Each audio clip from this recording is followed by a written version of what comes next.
Hello, welcome to everyone in Career Chemistry. Today we will discuss about postulate of quantum mechanics. So the quantum mechanics is totally based on these postulates, and here we discuss about these postulates one by one. The first postulate is the state of a microscopic system is completely specified by a wave function psi, and this wave function is depend on the coordinate of position and time. जब हम बात करते हैं किसी microscopic system को define करने के लिए, स्पेसिफाई करने के लिए हमें एक वेव फंक्शन चाहिए, वेव फंक्शन साई, और वो वेव फंक्शन किस किस के ऊपर डिपेंड करेगा? The coordinate of position and coordinate of time. Here r is the coordinate of position and t is the time. So जो वेव फंक्शन एक्सेप्ट होगा क्वांटम मैकेनिक्स के अंदर, उसकी क्या क्या प्रॉपर्टीज होंगी?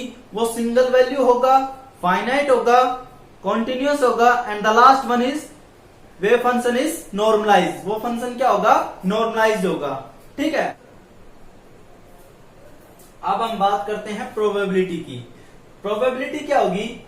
Probability is the probability of that particle lie in the entire volume d tau locate at r at time t. Probability क्या होगी? A to b psi are t psi star R T b to. जो हमारा particle है वो entire volume d to के अंदर, उसकी probability at locate at are and time T पे उसकी जो प्रोबेबिलिटी होगी वो क्या होगी? अगर 1 होगी तो हमारा वेव फंक्शन क्या हो जाएगा? नॉर्मलाइज। मतलब अगर उसकी प्रोबेबिलिटी 100% होगी तो जो हमारा वेव फंक्शन है वो क्या होगा? नॉर्मलाइज। ऐसे ही मैक्स बोर्न इंटरप्रिटेशन ने कॉन्सेप्ट दिया कि जो प्रोबेबिलिटी है, प्रोबेबिलिटी ऑफ ए पार्टिकल, वो क्या है? Directly proportional to the square of wave function. जो प्रोबेबिलिटी है वो डायरेक्टली प्रोपोर्शनल किसके है?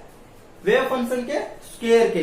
ठीक है, तो अब हम बात करते हैं कि हम किसी वेव फंक्शन को नॉर्मलाइज कैसे करेंगे। अगर हमारी प्रोबेबिलिटी 1 है तो हमारा वेव फंक्शन क्या होगा? नॉर्मलाइज होगा। और अगर हमारी प्रोबेबिलिटी नॉट इक्वल टू 1 है तो हमारा वेव फंक्शन क्या होगा? अननॉर्मलाइज्ड होगा। तो उसको हम नॉर्मलाइज कैसे करेंगे? How to normalise a wave function. अब हम बात करते हैं कि जो नॉर्मलाइज वेव फंक्शन नहीं है उसको हम नॉर्मलाइज वेव फंक्शन कैसे बनाएंगे। ठीक है, जब हमारे पास प्रोबेबिलिटी नॉट इक्वल टू 1 होगी बिटवीन बाउंड्री कंडीशन के अंदर, तो हमारा वेव फंक्शन क्या होगा? नॉर्मलाइज नहीं होगा। तो उसको हम नॉर्मलाइज कैसे बनाएंगे? तो हम उसको क्या करेंगे? हम एक कांस्टेंट n से मल्टीप्लाई करेंगे, वेव फंक्शन को कांस्टेंट n से मल्टीप्लाई करेंगे तो हमारा वेव फंक्शन क्या हो जाएगा? नॉर्मलाइज हो जाएगा। अब हम बात करते हैं, हमारा n की वैल्यू कैलकुलेट करते हैं तो हमारे पास क्या आएगा? p is equal to n psi R T n psi star R T B tau is equal to 1। अब हमारा वेव फंक्शन क्या हो गया? नॉर्मलाइज हो गया कि हमने एक कांस्टेंट n से मल्टीप्लाई कर दी। Psi are t is equal to n psi. ठीक है, हमने इस वेव फंक्शन को n से मल्टीप्लाई कर दिया। अब हमारा फंक्शन क्या हो गया? नॉर्मलाइज हो गया। तो यहां से हम n स्क्वायर की वैल्यू कैलकुलेट करेंगे।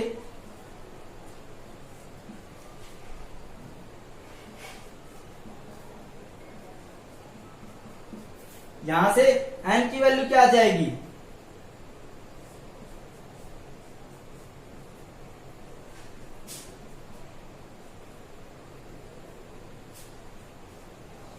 ये हमारे पास ये नीचे आ जाएगा। तो क्या होगा?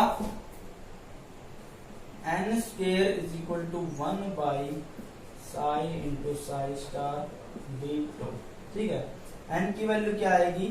1 by under root psi psi star D to.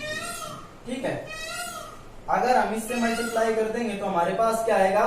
जो वेव फंक्शन आएगा वो नॉर्मलाइज होके आएगा। ठीक है, अब हमारे पास क्वेश्चन आता है check that the psi sine 2 pi x by L is normalised और नोट एट 0 to L। जो वेव फंक्शन हमें दिया गया है, हमें इसको चेक करना है कि ये नॉर्मलाइज्ड है या नहीं। अगर है तो ठीक है, अगर नहीं है तो इसको हमें नॉर्मलाइज बनाना है। ठीक है, तो हम सबसे पहले इसको चेक करते हैं कि हमारा वेव फंक्शन जो है वो नॉर्मलाइज्ड है या नहीं। तो हमारी लिमिट कहां से कहां तक हो जाएगी, 0 to L। ठीक है, तो हमारा वेव फंक्शन क्या है, sine 2 pi x by L, और साई स्टार क्या हो जाएगा हमारे पास, sine 2 pi x by l d tau. अब हमारे पास यहां से क्या आएगा, sine square 2 pi x by l d tau, और लिमिट कहां से कहां तक आएगी, 0 से L। ये हो जाएगा x।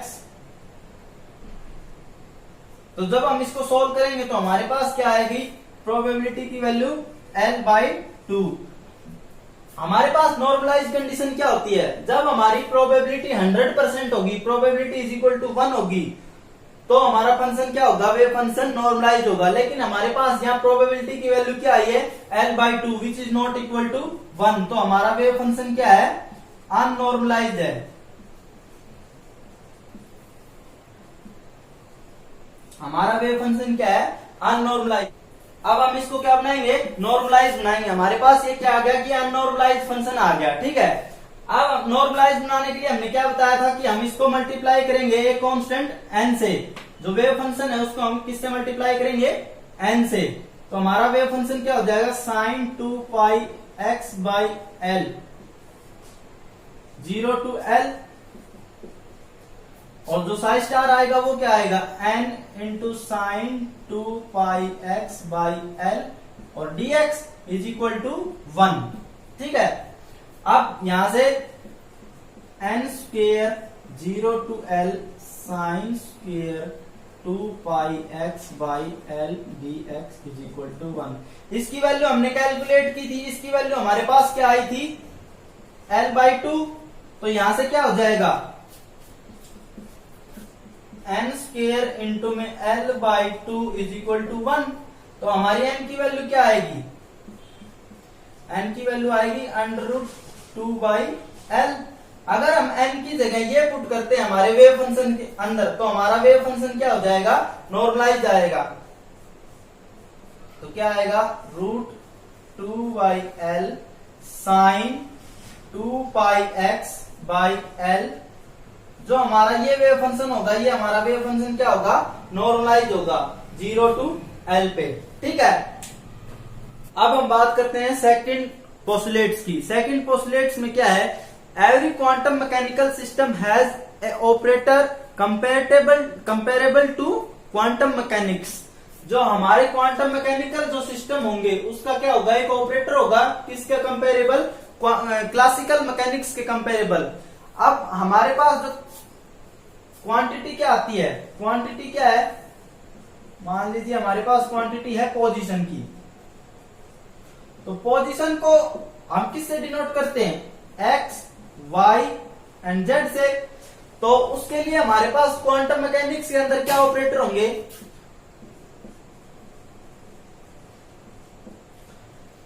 एक्स पोजीशन के लिए क्या होगा, ऑपरेटर एक्स, वाई के लिए क्या होगा, ऑपरेटर वाई, एंड जेड के लिए क्या होगा, ऑपरेटर जेड। ऐसे ही हम बात करेंगे मोमेंटम के लिए। तो मोमेंटम को हम किससे डिनोट करते हैं, P से, px plus py plus pz। तो इसके लिए हमारे पास ऑपरेटर क्या होगा क्वांटम मैकेनिक्स के अंदर, operator px, operator py and operator pz। अब हम बात करते हैं ऑपरेटर px की। तो हमारे पास ऑपरेटर px क्या आएगा, माइनस का आइटा h क्रॉस करली y करली x। ठीक है, यहाँ पे h क्रॉस क्या है, h upon 2 pi, h is Planck's constant, और जो आइटा स्क्वायर क्या होगा, -1। तो यहां से क्या आ जाएगा, p x operator is equal to h upon 2 pi iota curly y curly x. ठीक है, पास पी एक्स की वैल्यू क्या आई, ऑपरेटर पी एक्स की वैल्यू आई h upon 2 pi iota curly y curly x. ऐसे ही हमारे पास ऑपरेटर पी वाई की वैल्यू क्या आएगी, h upon 2 pi iota curly y and similarly p z, operator p z is equal to h upon 2 pi iota curly y curly z. तो हमारे पास टोटल मोमेंटम क्या हो जाएगा, P is equal to p x operator plus p y operator plus p z operator. तो हमारे पास total momentum क्या आएगा, H upon 2 pi iota curly y curly x curly y curly y plus curly y curly z. ठीक है, अब हम third quantity की बात करते हैं, काइनेटिक एनर्जी की।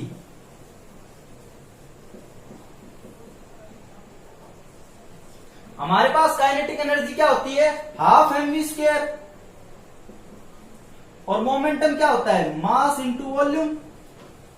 अगर मैं इसकी वैल्यू यहां पुट करता हूं, अगर मैं इसको m से मल्टीप्लाई कर दूं और m से डिवाइड कर दूं तो मेरे पास क्या आएगा, 1/2m m square v square. अगर मैं इसकी वैल्यू यहां पुट करता हूं तो मेरे पास काइनेटिक एनर्जी क्या आ जाएगी, half p square by 2m। ठीक है, p क्या है यहाँ पे, मोमेंटम। तो अब हम काइनेटिक एनर्जी की वैल्यू निकालते हैं, तो उसके लिए हमारे पास ऑपरेटर क्या होगा,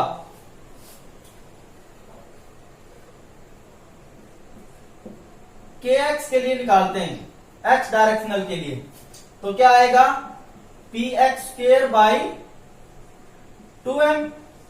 तो यहां से क्या वैल्यू आ जाएगी, माइनस का iota h cross curly y curly x के एक्स का होल स्क्वायर बाई 2m। ऐसे ही के वाई के लिए क्या आ जाएगी, माइनस का iota h cross curly y complete whole square by 2m।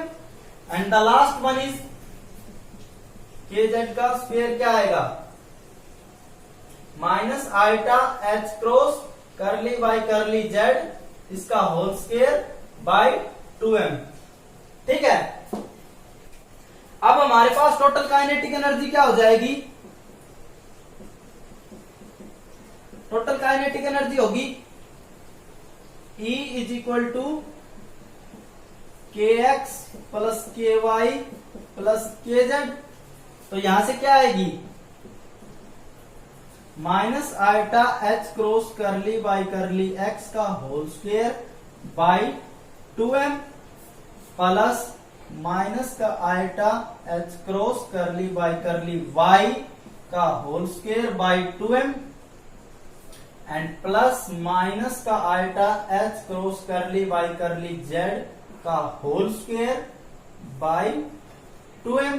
हमारे पास काइनेटिक एनर्जी आएगी। अब यहां से हम क्या करेंगे, माइनस का iota h cross by 2m common ले लेंगे। तो यहां से क्या आएगा, माइनस का आयटा स्क्वायर और h क्रॉस स्क्वायर कॉमन आएगा। तो यहां क्या बचेगा हमारे पास, curly square by curly x square plus curly square by curly y square plus curly square by curly z square. ठीक है, तो हमारे पास जो टोटल काइनेटिक एनर्जी आएगी वो क्या, माइनस का h square upon 8 pi square m curly square by curly x square plus curly square by curly y square plus curly square by curly z square and this one is called del operator. इसको हम क्या बोलेंगे, del operator. ये हमने पिछली video में भी discuss किया था, जब हमने ऑपरेटर्स की बात की थी तो हमने ये सब टॉपिक रिवाइज किए थे। ठीक है, अब जो हमारा थर्ड पोस्टुलेट है वो क्या कहता है, if a wave function is operated by an any operator then we get a value is always eigen value for that eigen value equation. जब हम किसी वेव फंक्शन के ऊपर कोई भी ऑपरेटर लगाएंगे तो हमें क्या मिलेगी, एक इगन वैल्यू मिलेगी।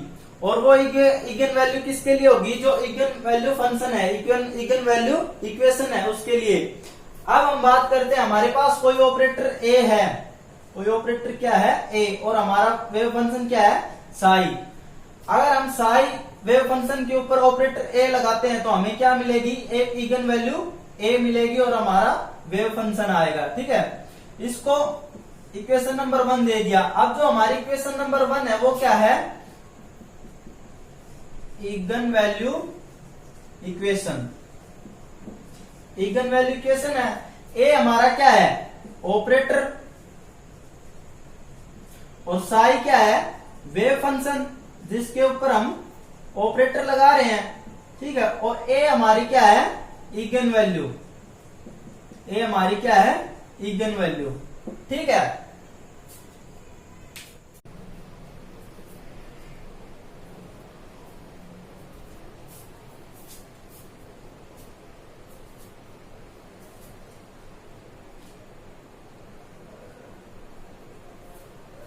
अब हम बात करते हैं प्रोबेबिलिटी की। प्रोबेबिलिटी क्या होगी? Probability is the probability of that particle lie in the entire volume d locate at r at time t। Probability क्या होगी? a to b psi r t psi star r t b to। जो हमारा particle है वो entire volume d to के अंदर, उसकी probability at locate at are and time T पे उसकी जो प्रोबेबिलिटी होगी वो क्या होगी? अगर 1 होगी तो हमारा वेव फंक्शन क्या हो जाएगा? नॉर्मलाइज। मतलब अगर उसकी प्रोबेबिलिटी 100% होगी तो जो हमारा वेव फंक्शन है वो क्या होगा? नॉर्मलाइज। अब हम बात करते हैं मैक्स बोर्न इंटरप्रिटेशन की। जैसे हमने पढ़ा कि क्वांटम मैकेनिक्स के अंदर intensity is directly proportional to the square of amplitude, ऐसे ही मैक्स बोर्न इंटरप्रिटेशन ने कॉन्सेप्ट दिया कि जो प्रोबेबिलिटी है, प्रोबेबिलिटी ऑफ ए पार्टिकल, वो क्या है? Directly proportional to the square of wave function. जो प्रोबेबिलिटी है वो डायरेक्टली प्रोपोर्शनल किसके है? वेव फंक्शन के स्क्वायर के। ठीक है, तो अब हम बात करते हैं कि हम किसी वेव फंक्शन को नॉर्मलाइज कैसे करेंगे। अगर हमारी प्रोबेबिलिटी 1 है तो हमारा वेव फंक्शन क्या होगा? नॉर्मलाइज होगा।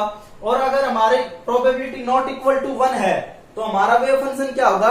अननॉर्मलाइज्ड होगा। तो उसको हम नॉर्मलाइज कैसे करेंगे? How to normalise a wave function?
How to normalise a wave function? अगर हमारी प्रोबेबिलिटी नॉट इक्वल टू 1 है बिटवीन नॉर्मलाइज कंडीशन के अंदर,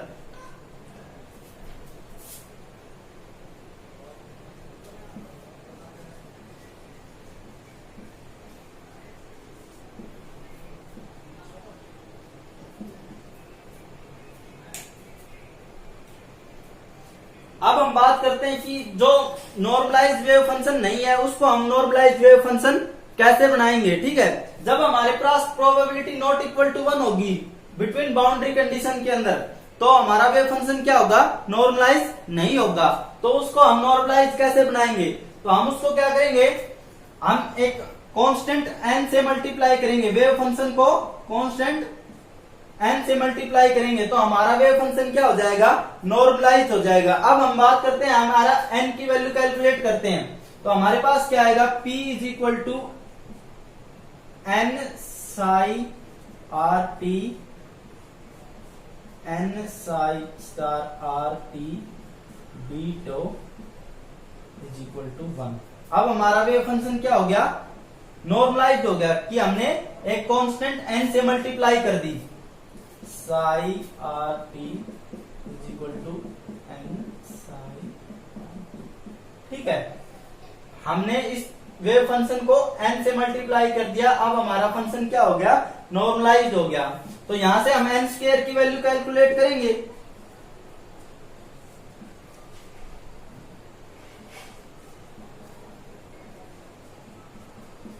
यहां से n की वैल्यू क्या आ जाएगी,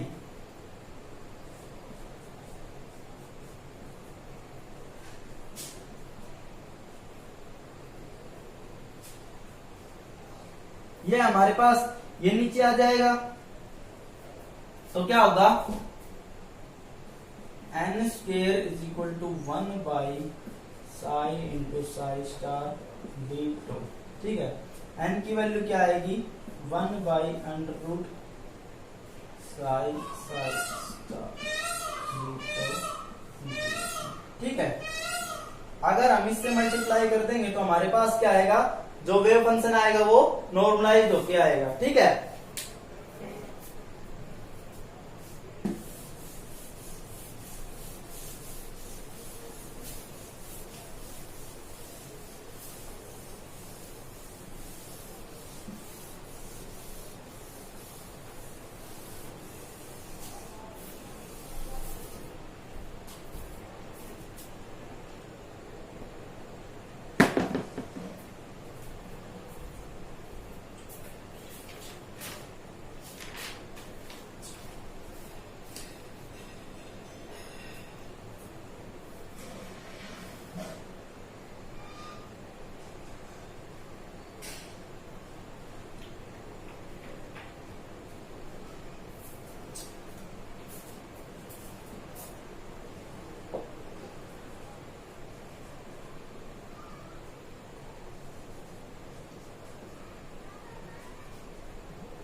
अब हमारे पास क्वेश्चन है कि जो साई 2 पाई x/l है, ये हमारे पास ये वेव फंक्शन नॉर्मलाइज है या कि नहीं, इसको हमें चेक करना है। ठीक है, अगर है तो ठीक है, अगर नहीं है तो हमें इसे नॉर्मलाइज बनाना है। तो हम चेक करते हैं सबसे पहले कि हमारा वेव फंक्शन नॉर्मलाइज है या नहीं है। तो हमारी जो लिमिट हो जाएगी वो क्या होगी, 0 से L। साई क्या है हमारा,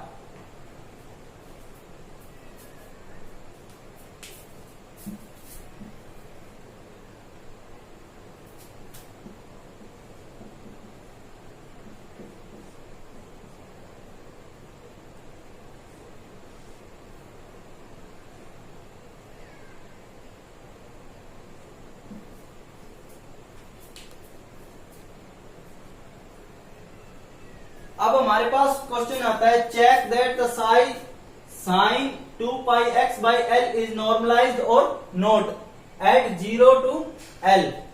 जो वेव फंक्शन हमें दिया गया है, हमें इसको चेक करना है कि ये नॉर्मलाइज्ड है या नहीं। अगर है तो ठीक है, अगर नहीं है तो इसको हमें नॉर्मलाइज बनाना है। ठीक है, तो हम सबसे पहले इसको चेक करते हैं कि हमारा वेव फंक्शन जो है वो नॉर्मलाइज है या नहीं। तो हमारी लिमिट कहां से कहां तक हो जाएगी, 0 to L। ठीक है, तो हमारा वेव फंक्शन क्या है, sine 2 pi x by L, और साई स्टार क्या हो जाएगा हमारे पास, sine 2 pi x by l d tau. अब हमारे पास यहां से क्या आएगा, sine square 2 pi x by l d tau, और लिमिट कहां से कहां तक आएगी, 0 से L। ये हो जाएगा x। तो जब हम इसको सोल्व करेंगे तो हमारे पास क्या आएगी, प्रोबेबिलिटी की वैल्यू L/2। हमारे पास नॉर्मलाइज कंडीशन क्या होती है, जब हमारी प्रोबेबिलिटी 100% होगी, प्रोबेबिलिटी इज इक्वल टू 1 होगी, तो हमारा फंक्शन क्या होगा, वेव फंक्शन नॉर्मलाइज होगा। लेकिन हमारे पास यहाँ प्रोबेबिलिटी की वैल्यू क्या आई है, L/2 which is not equal to 1। तो हमारा वेव फंक्शन क्या है, अननॉर्मलाइज है। हमारा वेव फंक्शन क्या है, अननॉर्मलाइज। अब हम इसको क्या करेंगे, नॉर्मलाइज बनाएंगे। ठीक है,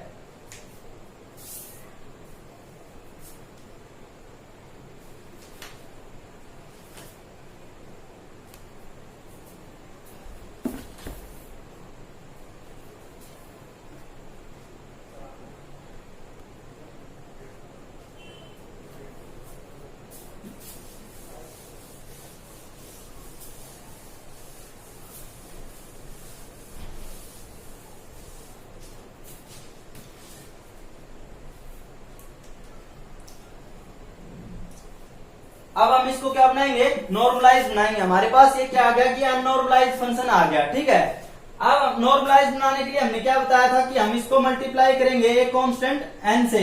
जो वेव फंक्शन है उसको हम किससे मल्टीप्लाई करेंगे, n से। तो हमारा वेव फंक्शन क्या हो जाएगा, sine 2 pi x by L 0 to L, और जो साई स्टार आएगा वो क्या आएगा, n into sine 2 pi x by L, और dx इज इक्वल टू 1। ठीक है, अब यहां से n square 0 to L sine square 2 pi x by L dx is equal to 1। इसकी वैल्यू हमने कैलकुलेट की थी, इसकी वैल्यू हमारे पास क्या आई थी, L/2। तो यहां से क्या हो जाएगा, n स्क्वेयर इंटू में L/2 इज इक्वल टू 1। तो हमारी n की वैल्यू क्या आएगी, n की वैल्यू आएगी √2/L। अगर हम n की जगह ये पुट करते हैं हमारे वेव फंक्शन के अंदर, तो हमारा वेव फंक्शन क्या हो जाएगा, नॉर्मलाइज आएगा। तो क्या आएगा, √2/L sine 2 pi x by L. जो हमारा ये वेव फंक्शन होगा, ये हमारा वेव फंक्शन क्या होगा, नॉर्मलाइज होगा 0 to L पे। ठीक है, अब हमारे पास क्वेश्चन है, show that the eigen value corresponding to Hamiltonian operator this is n square h square by 8ml square when we apply it on wave function √2 pi by L sine n pi x by L. जब हम इस wave function के ऊपर Hamiltonian operator ये लगाएंगे तो हमारे पास जो इगन वैल्यू की फंक्शन है, इगन वैल्यू है वो क्या आनी चाहिए, ये आनी चाहिए, ये हमें प्रूव करना है।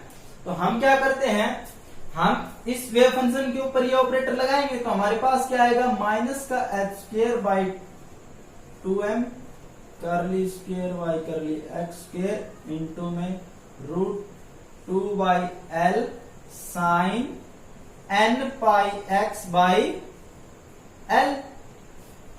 अब हम इसको क्या लिख सकते हैं, माइनस का h cross square by 2m करली वाई करली x इंटू में करली y curly x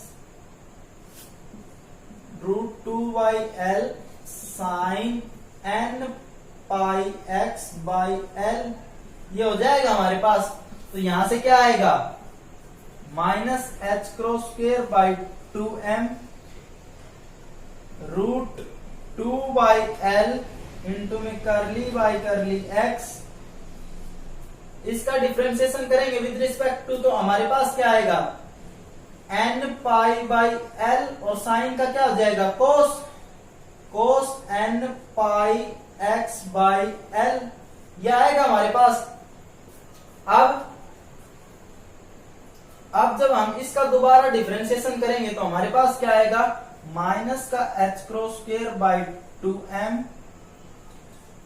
2 by L n pi by L, इसका करेंगे तो क्या आएगा, n पाई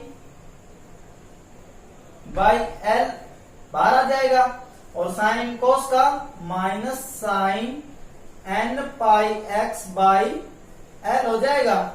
तो यहां से हमारे पास क्या आएगा, तो अब हमारी वैल्यू क्या आएगी, माइनस का माइनस माइनस प्लस हो जाएंगे, n square pi square h cross square by 2m l square into root 2 by L sine n pi x by l, यह आएगा हमारे पास। Minus minus plus n square pi square h cross square by 2m into l square root 2 by L into में sine n pi x by L, ठीक है। तो ये हमारा क्या है, वेव फंक्शन। तो इसको हम क्या लिखेंगे, n square pi square h cross square by 2m l square into Sai. अब जो h क्रॉस है वो हमारे पास क्या है, h बाई 2m, तो यहां से हमारी वैल्यू क्या आ जाएगी, n square pi square by 8m L square, जो ये हमारी क्या है, इगन वैल्यू एनर्जी, ठीक है। यही हमें प्रूव करना था। लेकिन हम जब मोमेंटम का ऑपरेटर 1D बॉक्स के वेव फंक्शन के ऊपर लगाएंगे तो जो वेव फंक्शन रहेगा वो इगन वैल्यू वेव फंक्शन नहीं रहेगा। इसके लिए ऑपरेटर px के लिए जो मोमेंटम का ऑपरेटर है वो नहीं रहेगा उसके लिए, ठीक है। तो यहां से हम x और px की वैल्यू कैलकुलेट नहीं कर सकते। तो यहां से हमारे पास कॉन्सेप्ट आता है एवरेज वैल्यू का और एक्सपेक्टेशन वैल्यू का, ठीक है।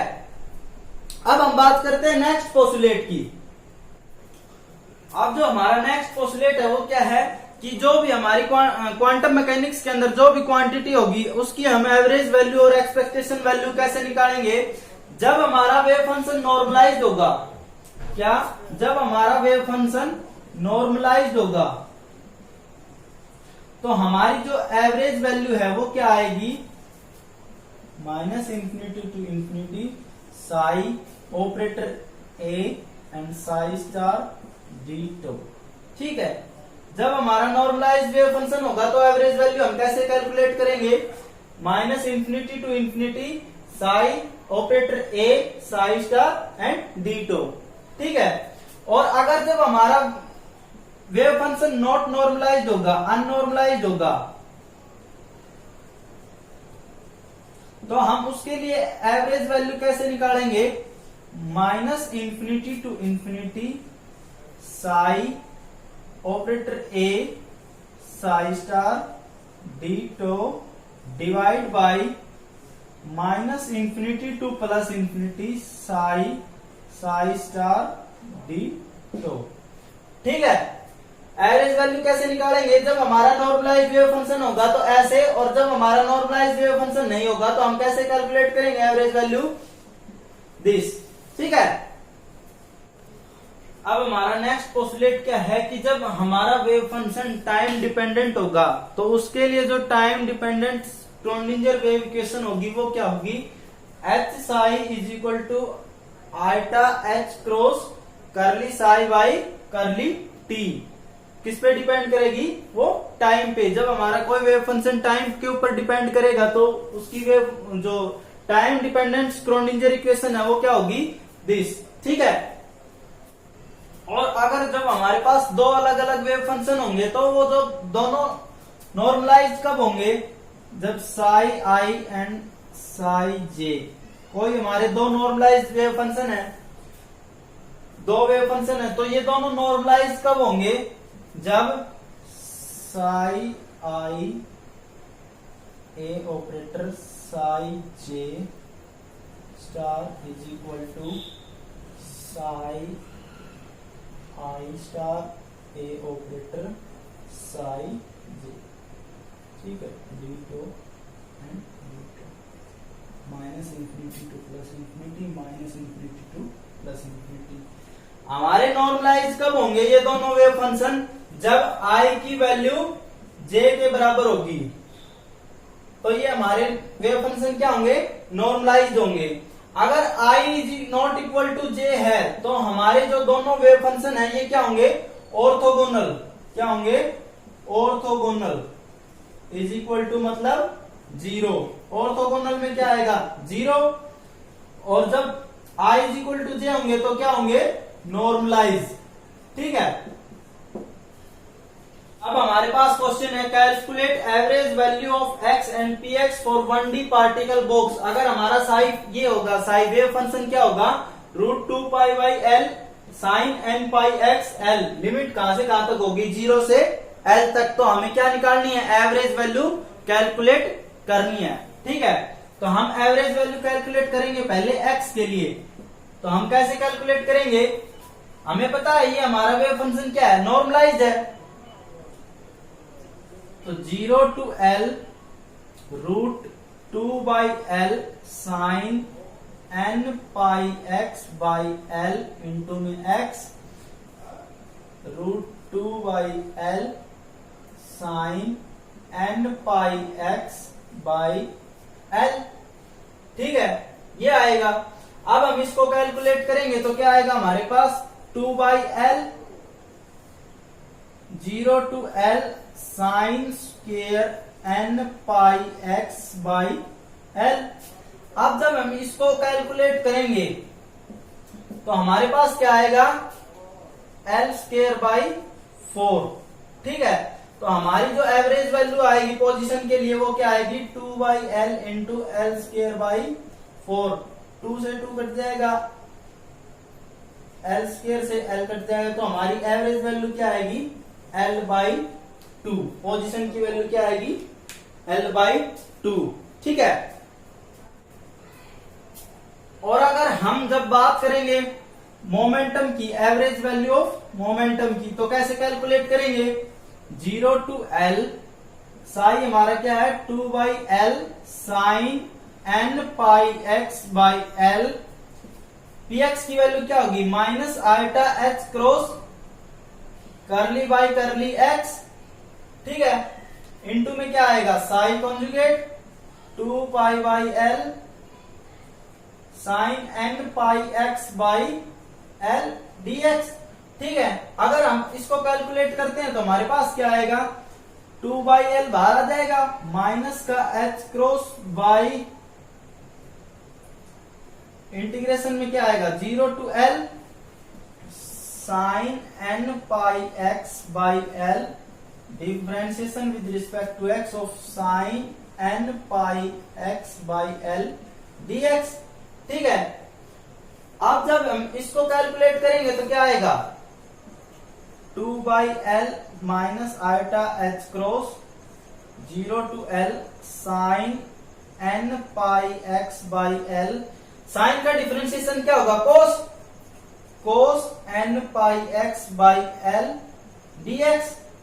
अब जब हम इसको कैलकुलेट करेंगे तो हमारे पास क्या वैल्यू आएगी,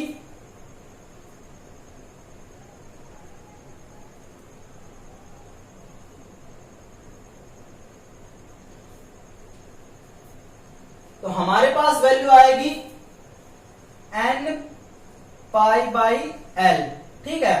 तो यहां से क्या हो जाएगा, माइनस का iota h cross by L into में एन पाई बाई एल, जो किसके बराबर आएगा, 0 के बराबर, ठीक है।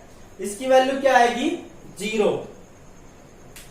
अब हमारा यहां से क्या प्रूव होता है कि हम एवरेज मोमेंटम की वैल्यू नहीं कैलकुलेट कर सकते, क्योंकि जो हाइजेनबर्ग अनसर्टेनिटी प्रिंसिपल है वो क्या कहता है कि हम पोजीशन और मोमेंटम की वैल्यू एक साथ कैलकुलेट नहीं कर सकते। अगर यहाँ पे हम मोमेंटम की वैल्यू कैलकुलेट करते हैं तो ये जो हाइजेनबर्ग अनसर्टेनिटी प्रिंसिपल है उसको क्या करता है, उस थ्योरी को वोलेट करता है, ठीक है। तो हम यहाँ इसको कैलकुलेट नहीं कर सकते, ठीक है।